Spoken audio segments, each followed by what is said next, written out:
こんにちは、漫画素材工房です。このチャンネルでは皆さんが共通して抱えるあるあるの人体の悩みを克服する動画をお送りしています。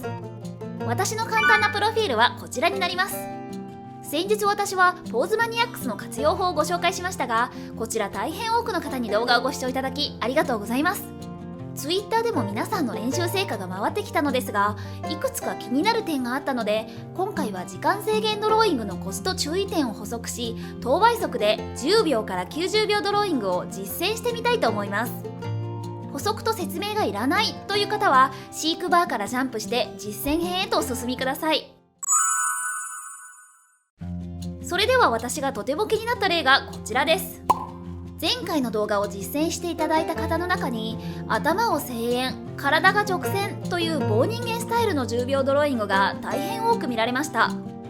10秒ドローイングをどれだけ続けてもこの棒人間の状態を量産していては、おそらく何かが身につくことはないと思います。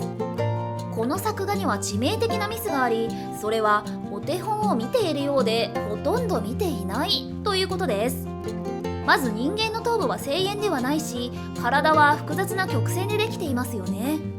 実際の頭部は楕円なので、頭を正円で描いてしまった時点で全体のバランスが一気に崩れてしまいます。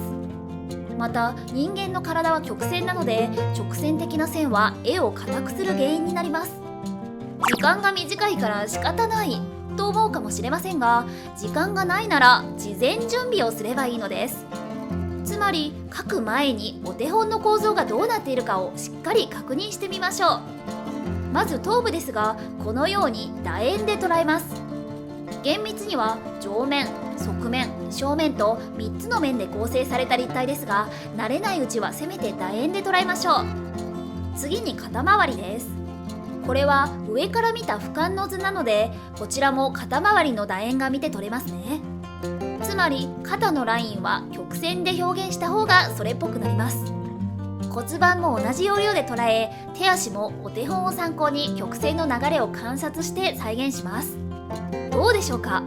お手本をきちんと観察して探っていけば、棒人間とは程遠い形が見えてきますね。私は過去の動画の中でクロッキーや模写の練習は書く力を鍛えるのではなく、見る力を鍛えるためだと説明してきました。そしてインプットとアウトプットを交互に行うこともお勧めしました。絵を描く場合、この見る力がインプット、描く力がアウトプットです。頭を正円、体を直線で描いてしまっている方は、そもそもお手本を見る力が足りていない、つまり正しいインプットができていないままアウトプットを行っています。お手本が棒人間にしか見えない観察眼では、いくら描く力を鍛えようとアウトプットしても棒人間が量産されていくだけで、これでは効果的な勉強とは言えません。なのでまずは先ほど行ったようにお手本をトレースして構造をしっかりと分析してみましょう。これがインプットです。大体の特徴やコツが分かったら、シンプルな骨組みだけを30秒から90秒かけて描いてみましょう。これが正しいインプットを元にしたアウトプットになります。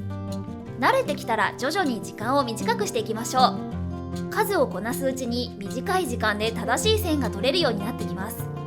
特に初心者の方は上級者と同じやり方をしてできないとつまずいてしまうわけですが、そもそも上級者と同じことができないのは当たり前のことです。上級者が10秒でうまく描いているのなら、初心者さんは10倍の時間をかけて同じものが描ければ上出来です。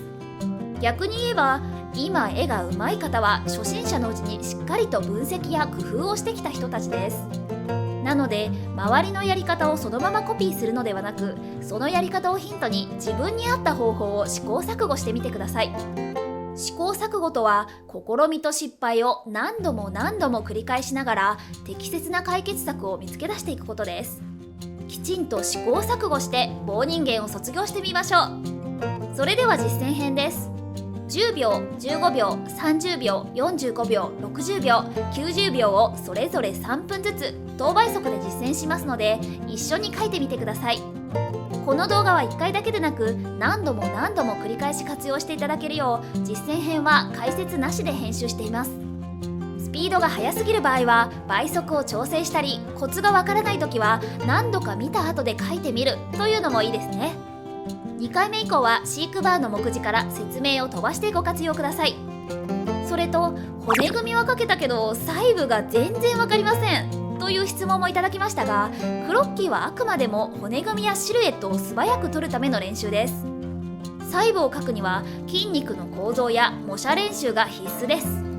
目的に合わせてクロッキーと模写をバランスよく練習してみてください。現在私は個人的に美術解剖学を勉強しており、そのまとめを月額制のクリエイター支援サービスで有料公開しています。気になる方は説明欄からぜひチェックしてみてください。それでは10秒ドローイングからスタートです。